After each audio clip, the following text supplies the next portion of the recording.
नमस्कार, Isha classes online education में आप सभी का स्वागत है। देखिए, हम लोग जो भक्तिन चैप्टर पढ़ रहे थे उसमें अब तक 3 परिच्छेद पढ़ चुके हैं।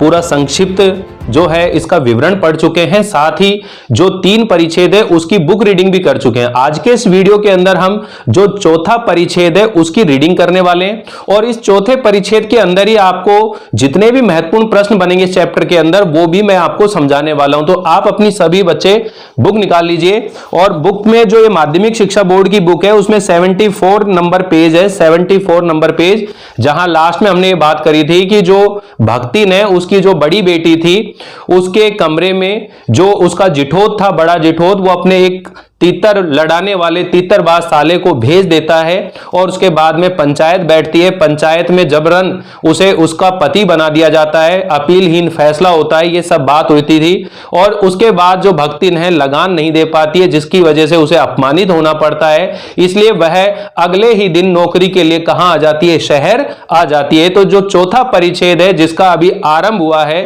उसका इति यानी उसकी जो समाप्ति है वो अभी बाकी है। यहां तक हम लोग पढ़ चुके थे, ठीक है। तो इसके बाद में जो पैराग्राफ आता है कि वह घुटी हुई चांद को एक मोटी मैली धोती से ढांके हुए और मानो सब प्रकार की आहट सुनने के लिए कान कपड़े से बाहर निकालते हुए भक्तिन जब मेरे यहां सेवक धर्म में दीक्षित हुई थी तब से लेकर उसके जीवन के चौथे और संभवतः अंतिम परिच्छेद का जो अंत हुआ था यानी आरंभ हुआ था उसकी इति अभी दूर है, उसकी अभी समाप्ति बाकी है। यहां तक हम लोग पढ़ चुके थे, यहां से आगे अब कंटिन्यू कर रहे हैं। अपनी बुक में आप लोग ध्यान दीजिएगा, कान में ईयरफोन लगा लीजिए, सुनते रहिएगा। इसमें जो भी महत्वपूर्ण प्रश्न बनते जाएंगे मैं आप लोगों को हैंड टू हैंड समझाता चलूंगा, ठीक है। तो देखिए आगे, देखिए वो क्या कहती है कि जब महादेवी वर्मा के पास में भक्तिन नौकरी की तलाश में गई थी तो वो है पहली बार महादेव वर्मा ने भक्तिन को देखा था और भक्तिन को जो उसने पहली बार देखा था उसी चीज का यहां पर वर्णन कर रहा है कि जो भक्तिन है उसकी वेशभूषा में गृहस्थ और वैरागी का एक सम्मिश्रण देखकर मैंने शंका से प्रश्न किया, क्या तुम खाना बनाना जानती हो? यानी जो भक्तिन थी जब महादेवी वर्मा के घर नौकरी की तलाश में गई थी तो उसने जो वेशभूषा पहन रखी थी वह गृहस्थ और वैरागी दोनों का मिश्रण नजर आ रहा था। इसलिए महादेवी वर्मा ने उससे पूछ लिया, क्या तुम खाना बनाना जानती हो? तो उत्तर में उसने ऊपर के होठ सिकोड़ और नीचे के अधर को कुछ बढ़ा करके आश्वासन की मुद्रा के साथ कहा, ई कौन बड़ी बात आए, रोटी बनाए जानित है, दाल रांध लेत है, साग भाजी छौंक सकित है और बाकी रहा का। वो कहता है कि इसमें भी कौन सी बड़ी बात है भाई, रोटी बना लेते हैं, दाल बना लेते हैं, साग भाजी छौंक लेते हैं और बाकी राही क्या है, सब चीज जानते हैं। दूसरे दिन तड़के ही, तड़के का मतलब है प्रातः काल उठ करके सिर पर कई लोटे औंधा करके, यानी सुबह सुबह उठी, कई लोटे पानी से स्नान किया औंधा करके और उसने मेरी धुली हुई धोती जल के छींटों से पवित्र करके पहन ली। महादेवी वर्मा कहती है कि मेरी जो धुली हुई धोती थी उस पर जल से छींटे मार के उसको पवित्र करके पहन ली और पूर्व के अंधकार और मेरी दीवार से फूटता हुआ जो सूर्य था और पीपल का उसने 2 लोटे जल से क्या किया? अभिवादन किया। इसका मतलब क्या है कि वह सुबह सुबह उठी, स्नान किया, महादेवी वर्मा की जो धोती धुली हुई थी उसके ऊपर पानी से छींटे मारे, उसको पहना और सूर्य देव को और पीपल देवता को 2 लोटे जल चढ़ा करके उसका क्या करा? अभिनंदन किया। और 2 मिनट नाक दबा करके जप करने के बाद जब वह कोयले की एक मोटी रेखा से अपने साम्राज्य की सीमा निश्चित करके चौके में प्रतिष्ठित हुई, यानी कि चौके का मतलब होता है रसोई घर, और उसने क्या कर दिया, उसके बाहर एक कोयले से एक मोटी रेखा खींच दी कि अब इससे अंदर बिना जूते चप्पल बाहर किए अंदर प्रवेश नहीं कर सकते, बिना अनुमति के या बिना हाथ पैर धोए आप अंदर नहीं आ सकते। उसने ये एक लकीर खींच दी। तब मैंने समझ लिया कि इस सेवक का साथ टेढ़ी खीर है। अपने भोजन के संबंध में नितान वितराग एक वैरागी होने पर भी मैं पाक विधा के लिए परिवार में प्रख्यात हूं। यानी महादेवी वर्मा भी एक अच्छा भोजन बनाना जानती थी, पाक विधा में पारंगत थी, ठीक है ना। तो कह रही कि पाक विधा के लिए परिवार में प्रख्यात हूं और कोई भी पाक कुशल जो है दूसरे के काम में नुक्ताचीनी किए बिना रह नहीं सकता। पर जब अछूत छूत पाक पर प्राण देने वाले व्यक्तियों का बात बात पर भूखा मरना स्मरण हो आया और भक्तिन की शंकाकुल दृष्टि में छिपे हुए निषेध का अनुभव किया, तब ये कोयले की रेखा मेरे लिए लक्ष्मण के धनुष से खींची हुई रेखा के सामने दुर्लंघे हो उठी। दुर्लंघे मतलब जिसको लांघना कठिन हो। कहने का मतलब यह है कि महादेव वर्मा ने देखा कि मैं इस सेवक से पार पाना जरा टेढ़ी खीर है, और उसने ऐसे बहुत सारे लोगों के बारे में सुन रखा था जो अछूत खाना नहीं खाते हैं। इसलिए जब उसने देखा कि भक्ति ने जो कोयले से रेखा खींची है वो तो लक्ष्मण जी के द्वारा धनुष से खींची हुई रेखा के समान क्या होगी, दुर्लंघे होगी, अर्थात उसको लांघ पाना मेरे लिए कठिन हो गया। निरुपाय, बिना उपाय मैं अपने कमरे में बिछोने में पड़कर नाक के ऊपर खुली हुई पुस्तक स्थापित करके मैं चौके में पीढ़े पर आसीन एक अनधिकारी को भूलने का क्या कर रही थी, प्रयास करने लगी। यानी कि अपने कमरे में वापस चली गई और वहां एक पीढ़े पर जाकर के बैठ गई और उसके बारे में सोचने लगी, भक्तिन के बारे में, कि ये अनधिकार यानी बिना अधिकार ये व्यक्ति कौन आ गया जो मेरे घर में अपना अधिकार जमा रहा है। कहने का मतलब यह था कि जो भक्तिन थी वह बड़ी ही पाक पवित्र आचरण कर रही थी। सुबह स्नान किया, स्नान करने के बाद में धुली हुई दो धोती थी, उसके ऊपर जल से छींटे मारे, सूर्य देव को, पीपल देवता को जल से लोटे से जल चढ़ाया। उसके बाद में जो चौका था, रसोई घर था, उसके सामने कोयले से एक मोटी लकीर खींच दी ताकि कोई भी व्यक्ति उस लकीर से आगे बिना जूते खोले हुए, चप्पल खोले अंदर प्रवेश ना कर सके, अर्थात उनकी अनुमति के बिना अंदर ना आ सके। जब महादेव वर्मा ने ये सब चीज देखा तो उसने समझ लिया कि भाई ऐसे व्यक्ति से पार पाना जरा कठिन है। फिर उसे उन लोगों की याद आई, चाहती तो अंदर चली जाती, लेकिन उसे उन लोगों की याद आई जो पाक पवित्र भोजन बनाने के लिए क्या रहते हैं, प्रसिद्ध रहते हैं, और वो नहीं चाहते कि जो उनके खाने को कोई अछूत करे। इसलिए वह निरुपाय, बिना उपाय वापस अपने कमरे में आ जाती है और वहां पर वो बैठ जाती है। ठीक, भोजन के समय जब मैंने अपनी निश्चित सीमा के भीतर निर्दिष्ट स्थान ग्रहण कर लिया, तब भक्ति ने प्रसन्नता से लबालब दृष्टि और आत्म तुष्टि से आप्लावित प्रसन्नचित होकर के मुस्कुराहट के साथ मेरी फूल की थाली में 1 अंगुल मोटी और गहरी काली चित्तीदार 4 रोटियां रखकर उसे टेढ़ी करके गाढ़ी दाल के साथ परोस दिया। मतलब आप जानते हो ना, यहां पर एक क्वेश्चन बन के आता है कि ग्रामीण जीवन और जो शहरी जीवन है उसके खान पान में कितना अंतर है। यहां पर जो भक्तिन जो कि ग्रामीण परिवेश से जुड़ी हुई थी और जो महादेवी वर्मा है वो शहरी परिवेश में रहने वाली महिला थी, ठीक है ना। जब खाने की बात आती है तो जो भक्तिन है उसने 1 अंगुल मोटी रोटी, 4 रोटी और गाढ़ी दाल के साथ में महादेवी वर्मा के सामने प्रस्तुत कर दी, ठीक है ना, प्रस्तुत कर दी। पर जब उसके उत्साह पर तुषारपात हुआ, यानी कि जब उसके उत्साह को ठंडा किया गया, तुषार मतलब बर्फ गिरना एक तरह से, कहने का मतलब वो तो बड़े उत्साहित होकर के लेगी कि आज मैंने देख कितना बढ़िया भोजन किया है।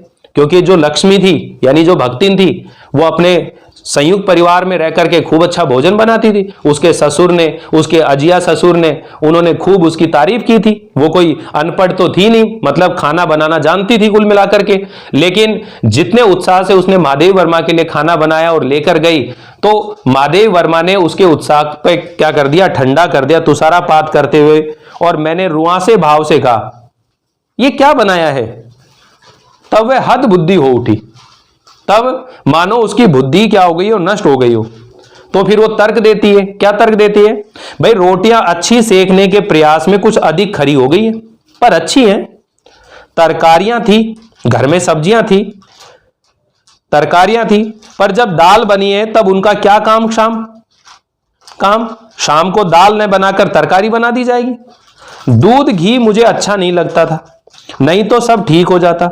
अब न हो तो अमचूर और लाल मिर्च की चटनी पीस ली जावे। अगर उससे भी काम ना चले तो वे गांव से लाई हुई गठरी में से थोड़ा सा गुड़ दे देगी। और शहर के लोग क्या कलाबत्तू खाते हैं? और क्या शहर के लोग कोई विशेष चीज खाते हैं? यही खाना होता है। यानी कहने का मतलब यह है कि जो भक्तिन है वह महादेवी वर्मा के सामने भोजन को लेकर के बहुत सारे ऑप्शन रख देती है। ठीक है भाई, सब्जियां रखी थी हालांकि घर में, जब दाल बनी है तो सब्जियों का क्या काम? शाम को दाल ना बनाकर सब्जी बना दी जाएगी। महादेवी वर्मा कहते हैं मुझे घी और दूध से परहेज था, नहीं तो उससे भी काम बन जाता, नहीं तो अमचूर और लाल मिर्च की क्या बना दी, चटनी बना देती थी, नहीं तो अपनी गठरी में से थोड़ा सा गुड़ ला करके मुझे दे देती थी। और कहते हैं कि और शहर के लोग क्या कलाबत्तू खाते हैं। इसका मतलब यह हुआ कि जो गांव के लोग हैं वह अपने खाने में किसी तरह की मीन मेख नहीं निकालते हैं, उन्हें जो मिलता है जैसा मिलता है उससे खा पीकर बिल्कुल मस्त रहते हैं। दूसरी तरफ शहरी जीवन होता है जहां खाने पीने को लेकर के छोटी मोटी बातें होती रहती हैं, और बहुत से लोग ऐसे भी होते हैं जो खाने के लिए एक तरह से खाने की वे क्या कर देते हैं, अपमान कर देते हैं, खाना ये पसंद नहीं आया, मुझे ये खाना अच्छा नहीं लगा, आपने ये क्यों बनाया, ऐसे तरह तरह की बातें होती रहती हैं। ठीक है, तो महादेवी वर्मा कहती है कि भाई मैंने स्वास्थ्य खराब होने की वजह से खाने की व्यवस्था की गई थी, लेकिन प्रबंध कुछ ऐसा हो गया कि मैं अब अपनी जो समस्याएं थी उनको छिपाने लगी, क्योंकि उसने मुझे जीवन के प्रति इतना सचेत कर दिया कि मैं अब किसी भी तरह से अपनी समस्याएं उसके सामने बताना नहीं चाहती थी। तो देखो क्या बोलती है आगे, क्या कहती है कि दूध घी मुझे अच्छा नहीं लगता, नहीं तो सब ठीक हो जाता, अब न हो तो अमचूर और लाल मिर्च की चटनी पीस ली जाए, अगर उससे भी काम न चले तो वह गांव से लाई हुई गठरी में से थोड़ा सा गुड़ दे देगी। और शहर के लोग क्या कलाबत्तू खाते हैं। फिर वह कुछ अनाड़ीन और फुअड़ नहीं थी।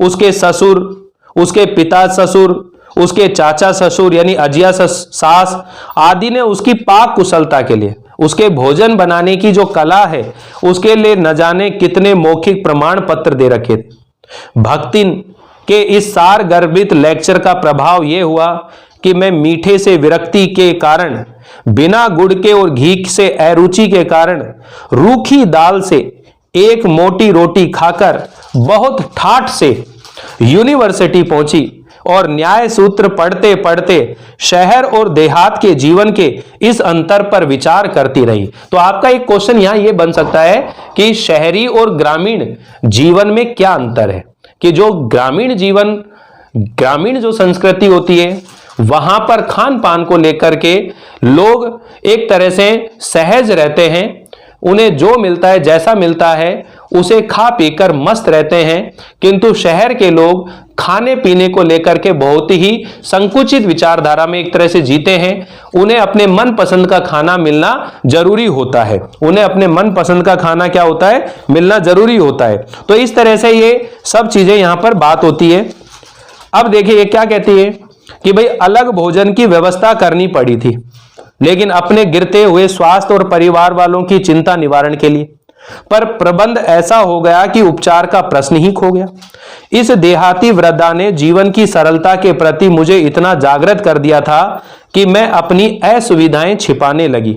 सुविधाओं की चिंता करना तो दूर की बात है, इसके अतिरिक्त भक्तिन का स्वभाव ही ऐसा बन चुका था कि वह दूसरों को अपने मन के अनुसार बना लेती थी, पर अपने संबंध में किसी भी प्रकार के परिवर्तन की कल्पना तक उसके लिए संभव नहीं थी। तो यह अगला क्वेश्चन बन गया कि जो भक्तिन है वह हर किसी को अपने अनुसार ढाल लेती थी, लेकिन स्वयं के अंदर वह जरा सा भी क्या नहीं करती थी, परिवर्तन नहीं करती थी। कैसे, स्पष्ट कीजिए। तो आपको बताना है कि जब भक्तिन गांव से शहर में आई तो उसके आने से महादेवी वर्मा जो है वो एक तरह से उसकी बोलचाल में कई तरह की देहाती शब्दावली आ गई, उसके खान पान में देहाती खान पान जुड़ गया। ठीक है, लेकिन जो भक्ति ने उसने अपने पोपले मुंह में एक रसगुल्ला तक नहीं रखा। इससे ये पता चलता है कि जो भक्ति ने उसने सबको अपने अनुसार ढाल लिया, लेकिन खुद के अंदर थोड़ा सा भी परिवर्तन नहीं किया। दोबारा समझाएंगे इस क्वेश्चन को, पहले इस पैराग्राफ को पढ़ते हैं। दोबारा सुनिए क्या बोलते हैं कि इसके अतिरिक्त भक्तिन का स्वभाव ही ऐसा बन चुका है कि वह दूसरों को अपने मन के अनुसार बना लेना चाहती है, पर अपने संबंध में किसी प्रकार के परिवर्तन की कल्पना तक उसके लिए संभव नहीं। इसी से आज मैं अधिक देहाती हूं। तो यह दूसरा क्वेश्चन बनेगा कि भक्तिन के आ जाने से महादेवी वर्मा अधिक देहाती हो गई, कैसे? तो इसका उत्तर इस पैराग्राफ में आ रहा है, मैं एक बार पढ़ रहा हूं फिर मैं आपको समझाता हूं। ठीक है, तो कैसे देहाती होगी? पर उसे शहर की हवा नहीं लग पाई। किसको? भक्तिन को।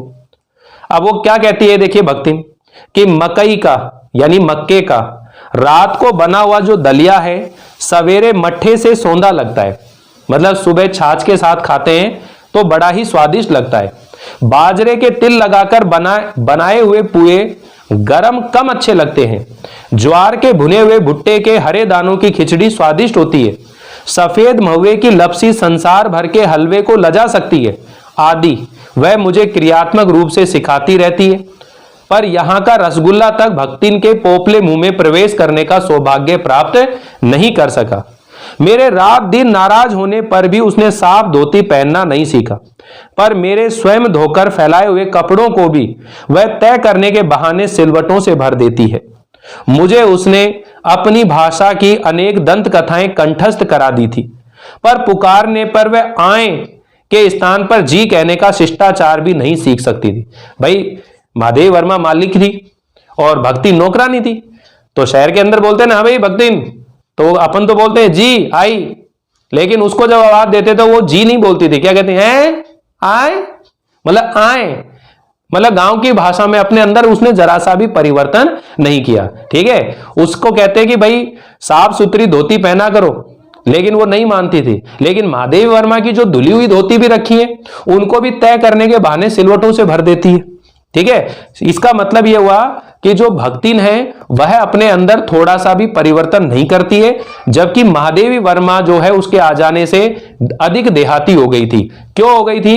क्योंकि महादेवी वर्मा की जो भाषा है उसमें कई तरह की देहाती शब्दावली जुड़ गई थी, साथ ही उसने कई तरह की जो दंत कथाएं हैं वो कंठस्थ करा दी थी, साथ ही वह देहाती जो खाना है उसको क्रियात्मक रूप से उसको बताती थी और उसे खाने के लिए क्या करती थी, उसे प्रेरित करती थी एक तरह से। तो इस तरह से ये कह सकते हैं कि जो महादेवी वर्मा है वो भक्तिन के आ जाने के बाद अधिक देहाती बन गई थी।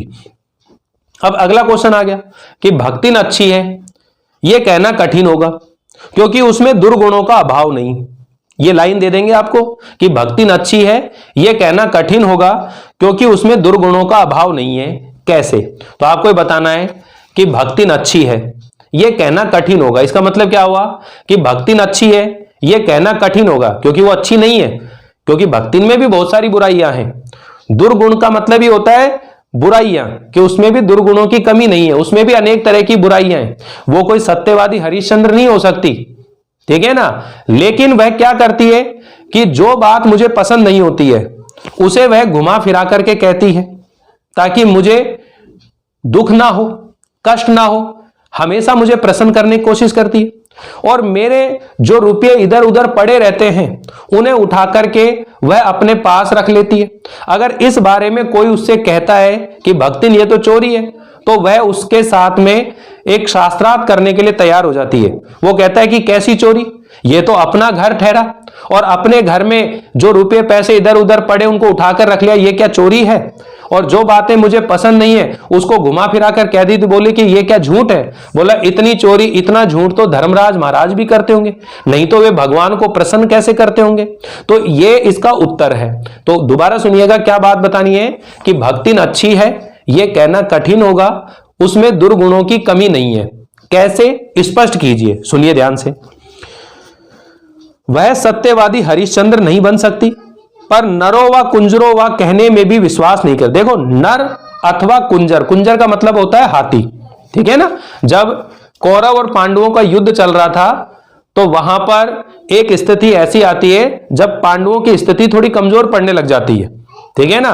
और जो अश्वत्थामा जो है युद्ध के अंदर होता है और वह थोड़ा उनसे ज्यादा प्रभावशाली हो जाता है। तो उस समय भगवान श्री कृष्ण जी एक योजना बनाते हैं कि कैसे अश्वत्थामा को रोका जाए, ठीक है ना। अश्वत्थामा को रोका जाए, लेकिन अश्वत्थामा के साथ साथ द्रोणाचार्य भी थे, ठीक है ना। तो वहां पर उनकी ये बात होती है कि जो युधिष्ठिर होता है, युधिष्ठिर के मुख से यह कहलवा दिया जाता है कि अश्वत्थामा मारा गया। नरो व कुंजरो ये उसने धीरे से बुलवा दिया कि मनुष्य है अथवा हाथी ये पता नहीं, लेकिन अश्वत्थामा मारा गया, क्योंकि वो जो हाथी था उसका नाम भी क्या था? अश्वत्थामा था, ठीक है ना। तो कहने का मतलब यह है कि भाई इतना झूठ और इतनी चोरी तो धर्मराज महाराज भी करते होंगे, नहीं तो भगवान को प्रसन्न कैसे कर सकते थे। तो आगे देखिए क्या कहते हैं, मेरे इधर उधर पड़े पैसे रुपए व भंडार घर की किसी मटकी में कैसे अंतर रहित हो जाते हैं, यह रहस्य भी भक्तिन जानती है। पर इस संबंध में किसी के संकेत करते ही वह उसे शास्त्रार्थ के लिए चुनौती दे डालती है, जिसको स्वीकार कर लेना किसी तर्क शिरोमणि के लिए भी संभव नहीं है। यह उसका अपना घर ठहरा, पैसा रुपया जो इधर उधर पड़ा देखा संभाल कर रख लिया, यह क्या चोरी है? उसके जीवन का परम कर्तव्य मुझे प्रसन्न रखना है। जिस बात से मुझे क्रोध आ सकता है उसे बदल कर इधर उधर करके बताना क्या झूठ है? इतनी चोरी और इतना झूठ तो धर्मराज महाराज में भी होगा, नहीं तो वे भगवान जी को कैसे प्रसन्न रख सकते और संसार को कैसे चला सकते? ठीक है, तो यह आ गया कि भक्ति अच्छी है, यह कहना कठिन होगा, उसमें दुर्गुणों की कमी नहीं है। अब अगला प्रश्न आ रहा है कि जो भक्तिन है वह शास्त्रों से संबंधित प्रश्नों को भी अपनी सुविधा से सुलझा लेती थी, कैसे? स्पष्ट कीजिए। दोबारा सुन लीजिए, क्वेश्चन बनेगा कि जो भक्तिन है वह शास्त्रों से संबंधित प्रश्नों को भी अपनी सुविधा से सुलझा लेती थी, कैसे? तो इसका उत्तर क्या रहेगा बच्चों कि जो भक्तिन है वह हर बृहस्पतिवार को अपना सिर घुटवाती थी। सुन लेना ध्यान से, क्या बोल रहे हैं कि जो भक्तिन है वो हर बृहस्पतिवार को अपना सिर घुटवाती थी। एक दिन महादेवी वर्मा ने उससे कहा कि महिलाओं को सिर घुटवाना शोभा नहीं देता है, तो इस पर भक्तिन ने तुरंत कहा कि यह तो शास्त्रों में लिखा है। महादेवी वर्मा ने जिज्ञासावश पूछ लिया, भाई क्या लिखा है? बोला सिर मुंडाए, सॉरी एक मिनट, थोड़ा सा देखो ये क्या कहते हैं। उसने तुरंत बोल दिया, कौतूहल जान लिया, तुरंत उत्तर मिला कि तीरथ गए मुंडाए सिद्ध। उसने तुरंत क्या जवाब दिया? तीरथ गए मुंडाए सिद्ध। अब यह जो पंक्ति है इसका मतलब क्या हुआ कि सिर मुंडाने से ही तीर्थ यात्राएं क्या होती हैं? सफल होते हैं। लेकिन यह पंक्ति किस शास्त्र में लिखी हुई है यह महादेवी वर्मा के लिए जान पाना संभव नहीं था।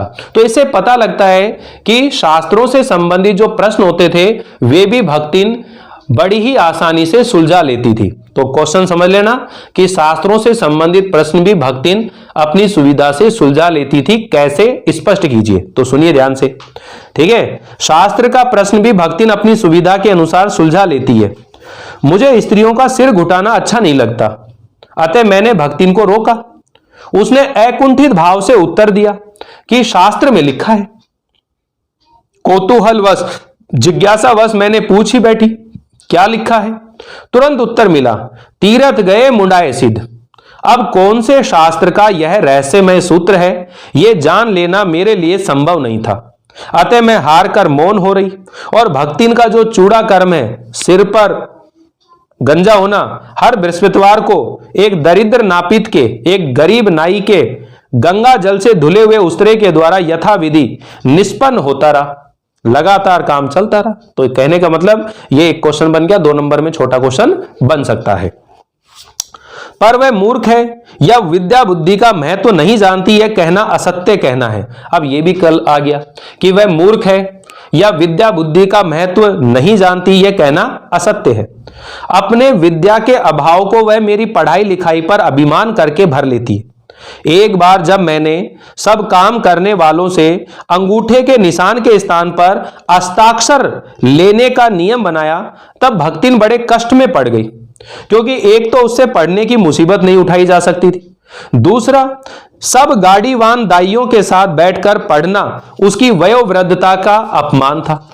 अतः उसने कहना आरंभ कर दिया, हमारे मालकिन तो रात दिन किताबइन में गड़ी रहते, अब हमऊ पढ़े लागब तो घर गृहस्थी कौन देखी सुनी। कि हमारी मालकिन तो सारे दिन किताबों में गड़ी रहती है, और अगर हम भी पढ़ने लिखने लग गए तो घर गृहस्थी को कौन देखेगा, कौन संभालेगा। पढ़ाने वाले और पढ़ने वाले दोनों पर इस तर्क का ऐसा प्रभाव पड़ा कि भक्तिन जो है वह इंस्पेक्टर के समान क्लास में घूम घूम कर किसी के आ ई की बनावट, किसी के हाथ की मंथरता, किसी की बुद्धि की मंदता पर टिक्का टिप्पणी करने का अधिकार पा गई।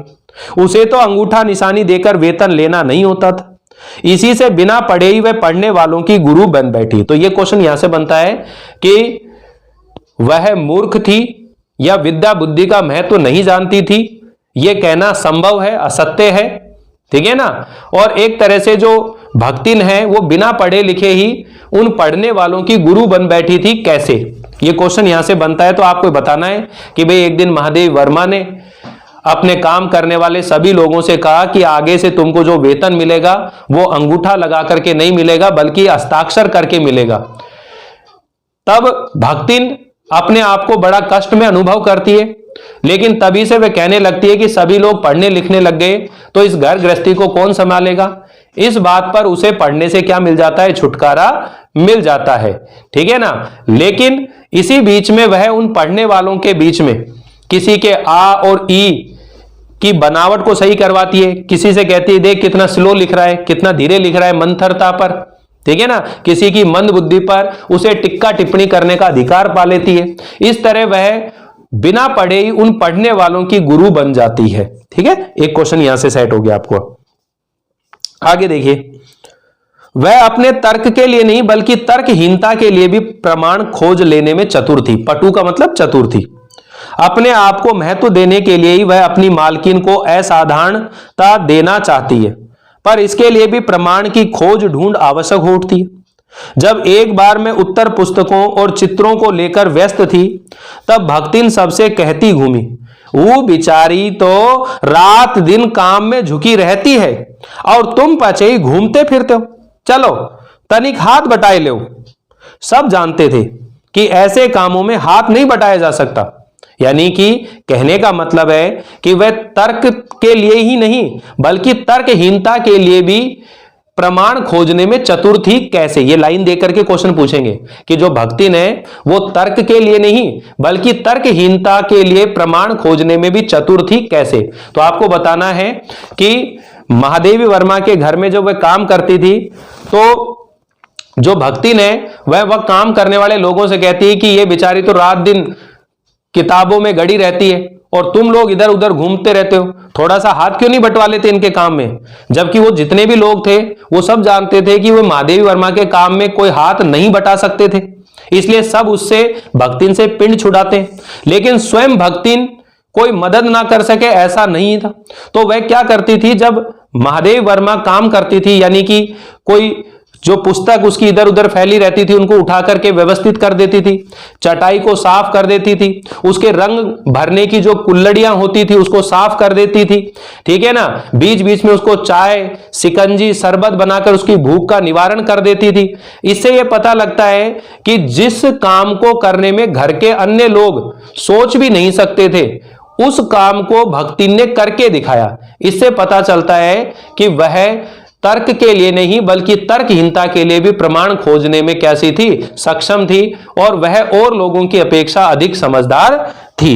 तो देखो यहां पर क्या बात होती है, सब जानते थे कि ऐसे कामों में हाथ नहीं बटाया जा सकता, अतः उन्होंने अपनी असमर्थता प्रकट कर भक्तिन से पिंड छुड़ाया। बस इसी प्रमाण के आधार पर उसकी सब अतिशोक्तियां अमर बेल के समान फैलने लगी। उसकी मालकिन जैसा काम कोई जानता ही नहीं है, इसी से तो बुलाने पर भी कोई हाथ बटाने की हिम्मत नहीं करता है। पर वह स्वयं कोई सहायता न दे सकती, इसे मानना अपनी हीनता स्वीकार करना है। इसी से वह द्वार पर बैठकर बार बार कुछ काम बताने का आग्रह करती है। कभी उत्तर पुस्तकों को बांधकर, कभी अधूरे चित्रों को कोने में रखकर, कभी रंग की प्याली धोकर, कभी चटाई को आंचल से झाड़कर वह जैसी सहायता पहुंचाती है उससे भक्तिन का अन्य व्यक्तियों से अधिक बुद्धिमान होना प्रमाणित हो जाता है। वह जानती है कि जब दूसरे मेरा हाथ बटाने की कल्पना तक नहीं कर सकते तब वह सहायता की इच्छा को क्रियात्मक रूप देती है। इसी से मेरी किसी पुस्तक के प्रकाशित होने पर उसके मुख पर प्रसन्नता की आभा वैसे ही उद्भासित हो जाती है, वैसे ही आ जाती है जैसे स्विच दबाने से बल्ब में छिपा आलोक।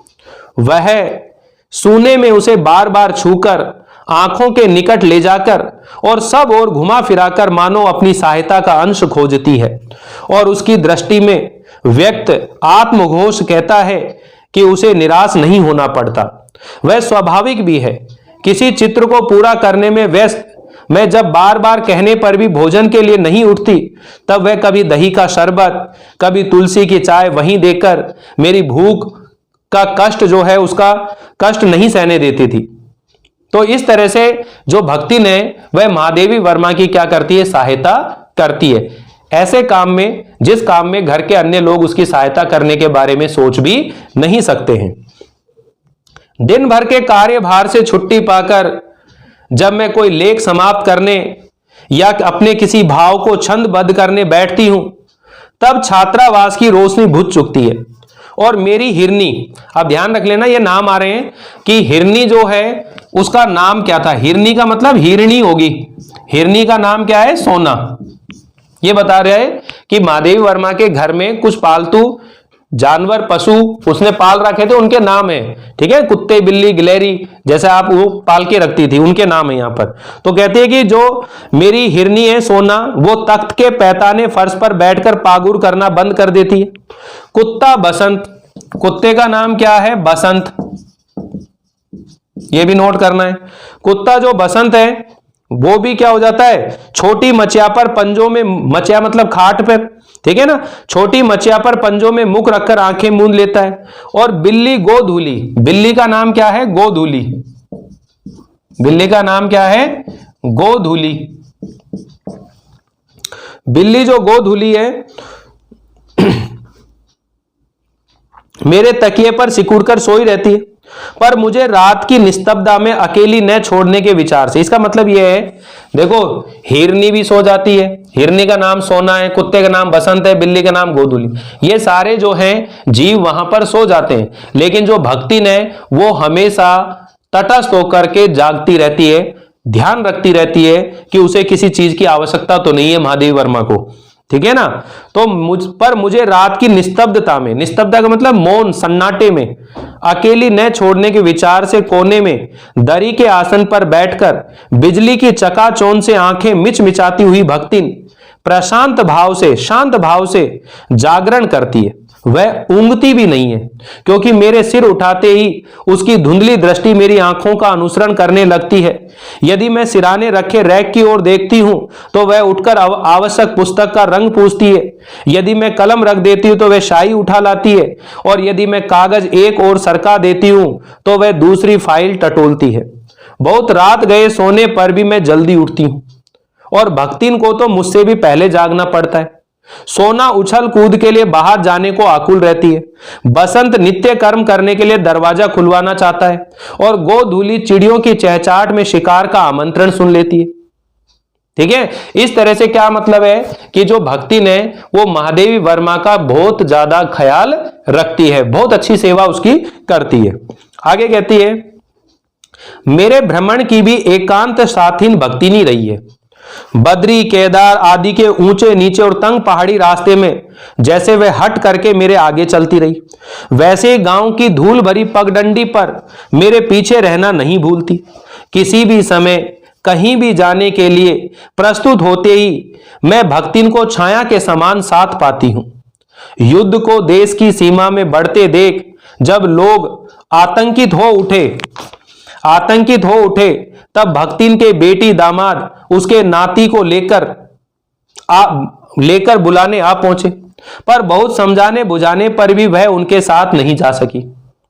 सबको वह देख आती है, वहां पर रुपया भेज देती है, पर उनके साथ रहने के लिए मेरा साथ छोड़ना जरूरी है, जो संभवतः भक्तिन को जीवन के अंत तक स्वीकार नहीं होगा।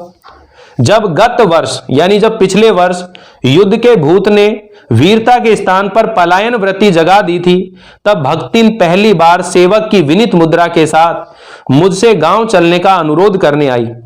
वह लकड़ी रखने के मचान पर अपनी नई धोती बिछाकर मेरे कपड़े रख देगी, दीवार में कीले गाड़कर उन पर तख्ते रखकर मेरी किताबें सजा देगी, धान के पुआल का गोंदरा बनाकर वह उस पर अपना कंबल बिछाकर वह मेरे सोने का प्रबंध करेगी, मेरे रंग शाही आदि को नई हांडियों में संजोकर रख देगी और कागज पत्रों को छीके में यथाविधि एकत्रित कर देगी। यानी कहने का मतलब है कि जब देश के अंदर युद्ध के बादल मंडराने लगे और भक्तिन के जो बेटी दामाद और उसके नाती उसे बुलाने आए, तब भी वह जाने से क्या कर देती है, मना कर देती है। साथ ही वह महादेवी वर्मा से अनुरोध करती है कि वह भी उसके साथ में चले और उसके रहने का अच्छा वह प्रबंध गांव के अंदर कर देगी। पर मेरे पास वहां जाकर रहने के लिए रुपया नहीं है। यह मैंने भक्तिन के प्रस्ताव को अवकाश न देने के लिए कहा था। यानी महादेव वर्मा ने कहा मेरे पास वहां जाकर रहने के लिए रुपये नहीं है, पर उसके परिणाम ने तो मुझे विस्मित कर दिया। भक्ति ने परम रहस्य का उद्घाटन करने की मुद्रा बनाकर और पोपला मुंह मेरे कान के पास लाकर होले होले धीरे धीरे बताया कि उसके पास 5 बीसी और 5 रुपया, 5 बीसी मतलब 1 रुपया 20 पैसा और 5 रुपया यानी 6 रुपया 20 पैसा, टोटल कितना हो गया 6 रुपया 20 पैसा उसके पास गड़ा रखा है, उसी से वह सब प्रबंध कर लेगी। फिर लड़ाई तो कुछ अमरोती खाकर आई नहीं है, अमर होकर आई नहीं है। जब सब ठीक हो जाएगा तब यहीं लौट आएंगे। भक्तिन की कंजूसी के प्राण पूंजीभूत होते होते पर्वत आकार बन चुके थे, परंतु इस उदारता के डायनामाइट ने, इस दयालुता के डायनामाइट ने क्षण भर में उन्हें उड़ा दिया। इतने थोड़े रुपये का कोई महत्व नहीं है, परंतु रुपये के प्रति भक्तिन का अनुराग इतना प्रख्यात हो चुका है कि मेरे लिए उसका परित्याग मेरे महत्व की सीमा तक पहुंचा देता है। यानी कि भक्तिन पैसों को लेकर के बहुत ज्यादा कंजूस थी, लेकिन महादेव वर्मा के लिए उसने अपने उस गड़े हुए पैसों को भी उजागर कर देती है, बता देती है। इससे यह पता लगता है कि वह महादेव वर्मा के प्रति कितनी आत्मीयता रखती है, यह बताना चाहती है। भक्तिन और मेरे बीच में सेवक और स्वामी का संबंध नहीं है, यह कहना कठिन है। ठीक है ना, मेरे बीच में सेवक स्वामी का संबंध है, यह कहना कठिन है, क्योंकि ऐसा कोई भी स्वामी नहीं हो सकता जो इच्छा होने पर भी सेवक को अपनी सेवा से हटा नहीं सके, और ऐसा कोई सेवक भी नहीं माना सुना गया जो स्वामी के चले जाने का आदेश पाकर अवज्ञा से हंस दे। भक्तिन को नौकर कहना उतना ही असंगत है जितना अपने घर में बारी बारी से आने जाने वाले अंधेरे उजाले और आंगन में फूलने वाले गुलाब और आम को सेवक मानना। वे जिस प्रकार एक अस्तित्व रखते हैं जिसे सार्थकता देने के लिए हमें सुख दुख देते हैं, उसी प्रकार भक्तिन का स्वतंत्र व्यक्तित्व अपने विकास के परिचय के लिए ही मेरे जीवन को घेरे हुए है। कहने का मतलब है कि वहां पर जो भक्तिन है वह महादेव वर्मा के प्रति बहुत ज्यादा आत्मीयता रखती है, और कोई भी ऐसा सेवक नहीं होता जो स्वामी के कहने पर वो कह दे स्वामी की चला जा, और सेवक मतलब चुपचाप हंस दे। ठीक है ना, तो यहां पर कहते हैं कि उसके साथ सेवक और स्वामी का संबंध है, यह कहना कठिन है। परिवार और परिस्थितियों के कारण स्वभाव में जो विषमताएं उत्पन्न हो गई है, उनके भीतर से एक स्नेह और सहानुभूति की आभा फूटती रहती है। इसी से उसके संपर्क में आने वाले व्यक्ति उसमें जीवन की सहज मार्मिकता ही पाते हैं। छात्रावास की बालिकाओं में से कोई अपनी चाय बनवाने के लिए दहलीज पर बैठी रहती है, कोई बाहर खड़ी मेरे लिए बने नाश्ते को चखकर उसके स्वाद की विवेचना करती रहती है, और मेरे बाहर निकलते सब चिड़ियों के समान उड़ जाती है और भीतर आते ही यथा स्थान विराजमान हो जाती है। कहने का मतलब है महादेव वर्मा के जो वे लड़कियां जो उससे पढ़ती थी, जो छात्रावास में रहती थी, हॉस्टल में रहती थी, उनके साथ भी भक्तिन का बहुत गहरा लगाव था। ठीक है ना, और वहां आती जाती रहती थी। इन्हें आने में रुकावट न हो, संभवतः इसी से भक्तिन अपना दोनों जून का भोजन यानी दोनों वक्त का भोजन सवेरे ही बनाकर ऊपर के आले में रख देती है, और खाते समय चौके का एक कोना धोकर पाक छत के सनातन नियम से समझौता कर लेती है। मेरे परिचितों और साहित्यिक बंधुओं से भी भक्तिन विशेष परिचित है, पर उनके प्रति भक्तिन के सम्मान की मात्रा मेरे प्रति उनके सम्मान की मात्रा पर निर्भर करती है, और सद्भाव उनके प्रति मेरे सद्भाव से निश्चित होता है। इस संबंध में भक्तिन की सहज बुद्धि विस्मित कर देने वाली है। वह किसी को आकार प्रकार और वेशभूषा से स्मरण करती है, किसी को नाम के अपभ्रंश द्वारा यानी कि नाम के बिगड़े हुए रूप से। कवि और कविता के संबंध में उसका ज्ञान बड़ा है, पर आदर भाव नहीं। किसी के लंबे बाल और अस्त व्यस्त वेशभूषा देखकर वह कह उठती है का ओहू कवित लिखे जानत है, और तुरंत उसकी अवज्ञा प्रकट हो जाती है। तब वो कुछ करई धरई ना, बस गली गली गावत बजावत फिरई। यानी क्या वह भी कवि है, कविता लिखना जानता है? और कहते नहीं लिखते, तो कहती है कि बस गली गली गाता बजाता फिरता है और कुछ काम धाम नहीं है। पर सबका दुख उसे प्रभावित कर सकता है। विद्यार्थी वर्ग में से कोई जब कारागार अतिथि हो जाता है, मतलब देश की आजादी की लड़ाई लड़ रही थी अभी अपन परिचय पढ़ेंगे, जब बात करेंगे स्वतंत्रता आंदोलन में भाग लिया था महादेवी वर्मा ने, तो उस समय के जो इसके विद्यार्थी थे वो भी भाग लेते थे और उनको कई कारणों से वहां पर उस समय जेल में जाना पड़ता था। और जब भक्तिन को इस बारे में पता लगता था कि कोई विद्यार्थी जेल में चला गया तो वह उनको चिढ़ाती थी। चिढ़ाने का मतलब वो कहती थी कि इनकी जो मां है उन्हें बड़े लाड से क्या करनी चाहिए, लड़ाई करनी चाहिए। ठीक है ना। तो देखो क्या बोलते आगे, पर उस सबका दुख उसे प्रभावित कर सकता है। विद्यार्थी वर्ग में से कोई जब कारागार का अतिथि हो जाता है तब उस समाचार को व्यथित भक्तिन बीता बीता भरे लड़कपन का जेहल कलजुग रहा तोन रहा अब परले हो ही जाई उनकर माई का बड़े लाड तक लड़े का चाही कहकर दिन भर सबको परेशान करती है। बापू से लेकर साधारण व्यक्ति तब सबके प्रति भक्तिन की सहानुभूति एक रस मिलती है, एक समान मिलती है। भक्तिन के संस्कार ऐसे हैं कि वह कारागार से वैसे ही डरती है जैसे यमलोक से। ऊंची दीवार देखते ही वह आंख मूंदकर बेहोश हो जाना चाहती है। उसकी यह कमजोरी इतनी प्रसिद्धि पा चुकी है कि लोग मेरे जेल जाने की संभावना बता बताकर उसे चिढ़ाते रहते हैं। वह डरती नहीं है, यह कहना असत्य होगा, पर डर से भी अधिक महत्व मेरे साथ का ठहरता है। चुपचाप मुझसे पूछने लगती है, वह अपनी कई धोती साबुन से साफ कर ले जिससे मुझे वहां उसके लिए लज्जित ना होना पड़े, क्या क्या सामान बांध ले जिससे मुझे वहां किसी प्रकार की असुविधा ना हो सके।